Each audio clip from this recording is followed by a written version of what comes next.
This is a Samsung Galaxy S10e, and if you had to use it in 2024, could you?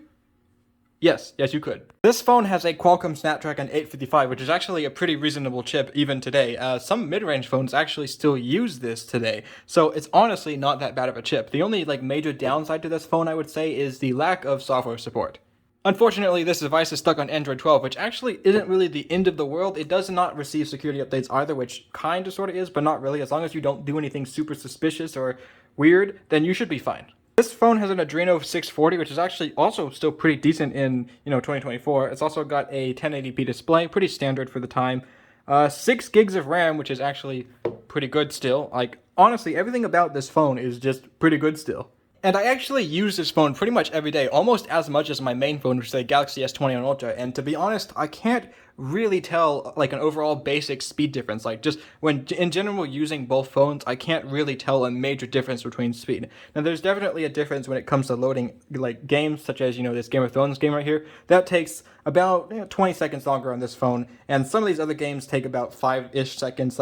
It's not that big of a difference, but it's a slightly noticeable difference when loading bigger applications. Things like Instagram and everything else, they just work perfectly fine, flawlessly. All the switching, I could leave it open. I can open Spotify.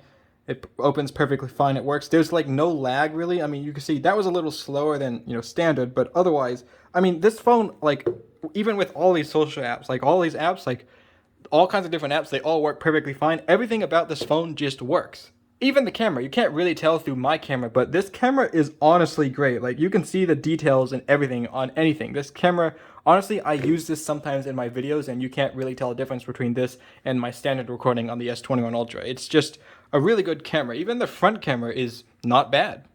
And these things are pretty cheap nowadays. You can find them for usually less than $120, which is actually a pretty good deal. And they're honestly better than a lot of mid and lower range Samsung devices. This is an A32. This is so much better speed-wise and just overall in general than this phone. The cameras on this one suck. The screen is terrible. I mean, it's just bad. The only thing this one has going for it is, well, modern software, which is Android 14. As I mentioned before, it's really not that big of a deal if you're just a basic user or even an advanced user. My S21 Ultra is still on Android 13 and I don't really care. But yeah, overall, if you had to use a Samsung Galaxy S10e in 2024, you totally could perfectly fine with absolutely no issues. And honestly, it's still a pretty good looking phone even in 2024. It still looks perfectly modern. This phone is just great in every single way. Anyway, yeah, that's the video. I hope you liked the video, and if it was helpful, then maybe subscribe and leave a like. I might do more like this. Actually, I will do more like this.